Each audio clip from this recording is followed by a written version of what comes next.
Hello everyone, good morning. This is Amit welcoming on my channel Profound Learning. So I'm here with today's current affair of 2nd June. So let's move to the first question.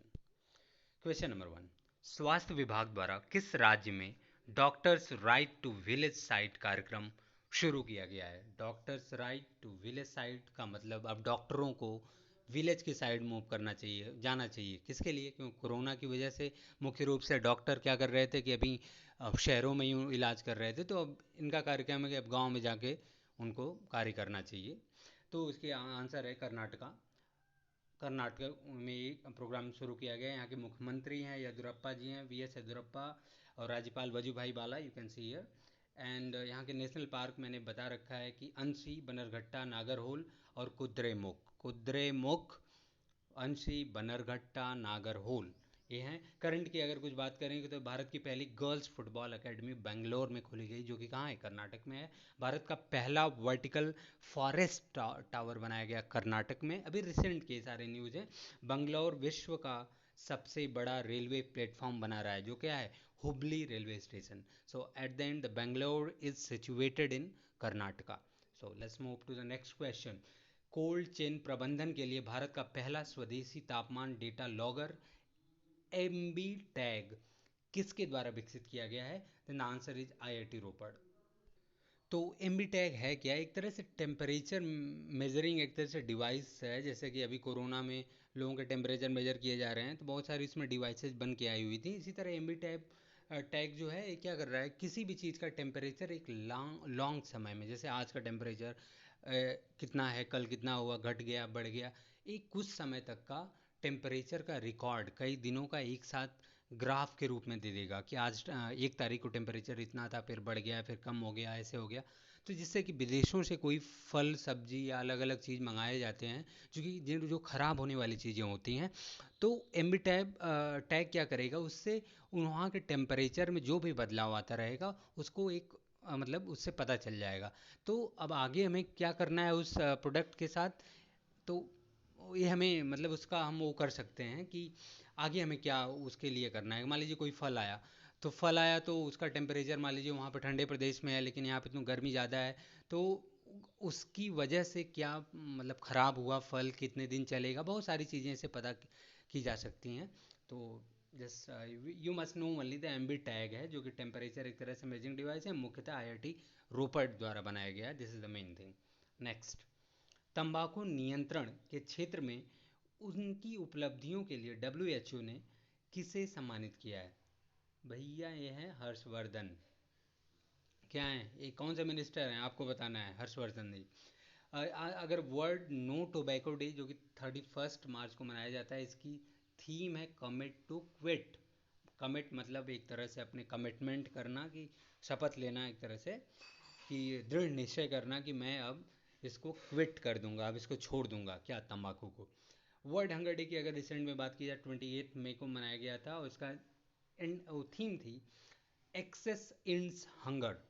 और world water day, जो कि 22 मार्च को बताया गया, इसकी मनाया गया, इसकी थीम थी valuing water.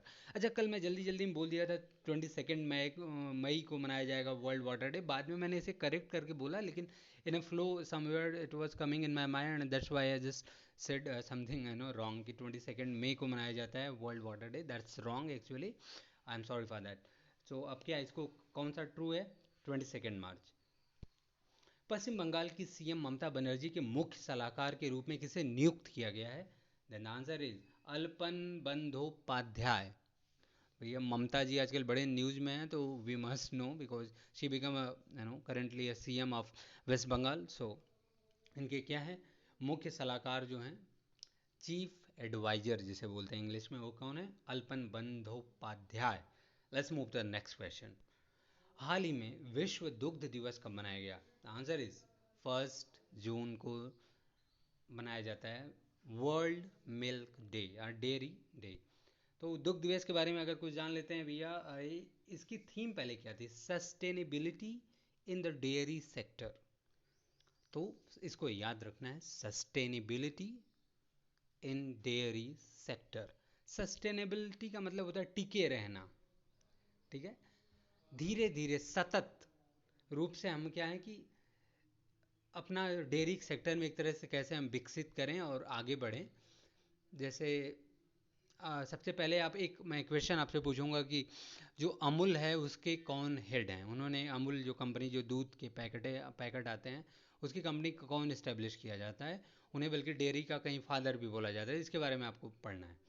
World health day 7 अप्रैल को मनाया जाता है। इसकी थीम इस बार थी building a fair healthy world. ठीक है। इंटरनेशनल वुमेंस डे है 8 मार्च को मनाया जाता है। इसकी थीम थी choose to challenge. So theme is very important. Previously ये बहुत ज़्यादा पूछा जाता था कि किस दिन कौन सा डे मनाया जाता है, but now it become a very less important क्योंकि ज़्यादातर लोगों को याद होता है। Now the theme is become more important कि थीम क्या है किसकी। तो ये आपको याद रखना है जो भी है। Question number 6, 1232 kilometre the long journey home पुस्तक किसके द्वारा लिखी गई है।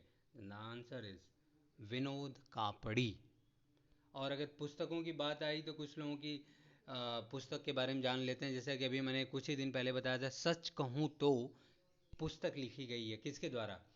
वैसे तो ये आपसे पूछना था, लेकिन फिर मैं बता दे रहा हूँ। नीना गुप्ता ने ये बुक लिखी, जो कि एक वो एक्ट्रेस रह चुकी हैं। अभी मैंने बताया था पंचायत में प्रधान बनी हुई थी। इसको बार बार मैं इसलिए बता रहा हूँ क्योंकि ये किसी न किसी तरह आपके दिमाग में एक स्टोरी के फॉर्म में सेट रहेगा कि नीना गुप्ता ने ये बुक लिखी है। और ये star grazing the players in my life, ये बुक लिखे हैं Ravi Shastri ji. I just given the Ravi Shastri का नेम दिया था, उनके बुक का नाम भी दे दिया।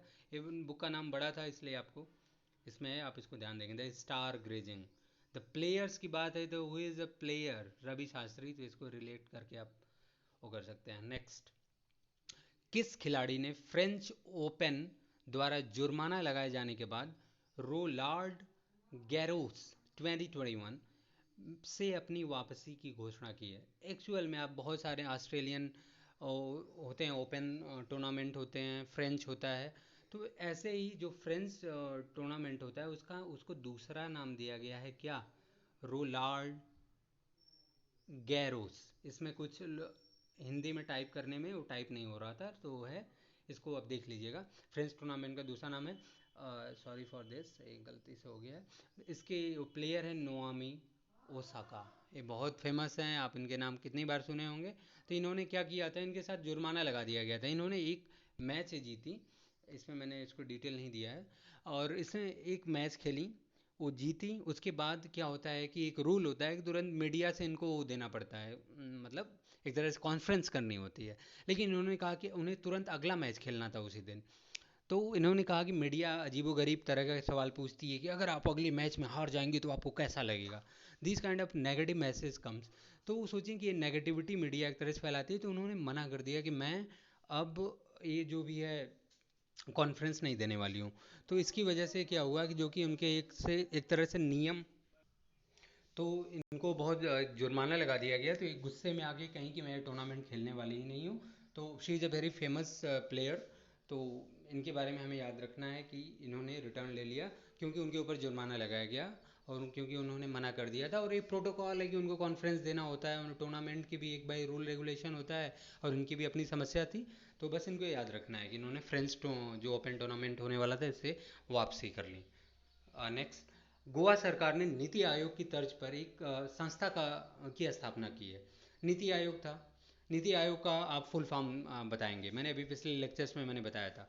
तो नीति आयोग क्या करती है, जो योजना आयोग की जगह जब मोदी जी आए 2014 में तो उसको रिफॉर्म किए, योजना आयोग को ख़त्म कर दिए और एक लाए नीति आयोग। तो जो नीति आयोग क्या करता है, जो भी है गवर्नमेंट है उसको योजनाएं बनाने में उनकी हेल्प करता है, और बहुत सारे काम हैं नीति आयोग के। तो नीति आयोग के आपको अध्यक्ष को पता करना है कौन है, सीईओ कौन है, और उसकी स्थापना कब हुई थी, इसके full form, because I already told you. तो आप इसको सर्च करेंगे या मैं अगले लेक्चर में इसको आपको रिवाइज कराऊंगा। This is a task for you. तो गोवा सरकार ने एक, जैसे नीति आयोग है केंद्र के लिए, गोवा सरकार ने अपने लिए एक इंस्टीट्यूट डेवलप किया, उसका नाम है गिफ्ट। तो गिफ्ट का फुल फॉर्म हमें जानना चाहिए क्या है, Goa institution for future transformation. So this is GIFT, Goa institution for future transformation, ये स्थापना की है। और ये आपको याद रखना पड़ेगा, this is Goa government initiative. और गोवा की अगर फॉर्मेशन की बात करें तो 30 मई 1887 को ये फॉर्म किया गया। इसकी कैपिटल है पणजी और सीएम है प्रमोद सावंत। गवर्नर भगत सिंह कोश्यारी। भगत सिंह कोश्यारी एक जगह का और गवर्नर का मतलब पदभार ग्रहण कर चुके किए हैं। वो कहाँ के हैं? महाराष्ट्र के। दो जगह का ये हैंडल कर रहे हैं एक साथ। और एक क्वेश्चन और आपको कि किस आर्टिकल में, किस मतलब संशोधन में किया गया कि जो मतलब कोई भी गवर्नर है एक से ज़्यादा स्टेट का गवर्नर हो सकता है, तो ये भी आपको पता करना है। सो गवर्नर भगत सिंह कोश्यारी, वहाँ पे एक डैम है सलाउलीम डैम, वहाँ की दो तीन रिवर्स हैं मांडवी एंड जुआरी।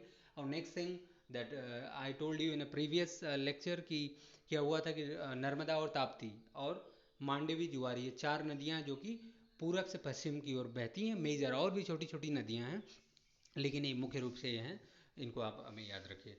नेक्स्ट है, भारत में पाए जाने वाले कोरोना के B1617.2 वेरिएंट का क्या नाम दिया गया है? तो इस वेरिएंट को तो आपको याद नहीं करना है, अगर भारत की बात करेगा तो यही वेरिएंट रहेगा। अगर याद कर सकें दैट्स वेरी ग्रेट। तो अपने भारत में जो कोरोना के बहुत सारे वेरिएंट पाए गए हैं, तो भारत में जो पाया गया है उस कोरोना के वेरिएंट का नाम है डेल्टा। और भी देशों में, जैसे यूके में एक पाया गया, उसका नाम क्या है? Alpha. Alpha beta gamma delta होता है, ये फिजिक्स के टर्म्स हैं। तो अपने जो इंडिया का है जो वेरिएंट, उसका नाम डेल्टा रखा गया है, और जो यूके का है अल्फ़ा रखा गया है। उसी तरह आप बहुत सारी अलग अलग जगह का रखा गया है। तो इतना अभी आप जानिए। तो WHO ने मुख्यतः पूछा जा सकता है कितने वेरिएंट मतलब कोरोना के पाए हैं, तो चार वेरिएंट है, उनके अल्फा बीटा गामा और डेल्टा के रूप में लेबल किया गया है। Let's move to the next question. Question number 6, किस स्टार्टअप ने ब्रज कवच, वज्र कवच कीटाणु शोधन प्रणाली विकसित की है? The answer is Indra water. So guys this is all. इसको बस अब याद रखिएगा। अभी इसके बारे में डिटेल न्यूज आएगी, then I will tell you something more about it. इसके बारे में कुछ बढ़ चढ़ के बताएंगे ज़्यादा। So this is all the 10 question.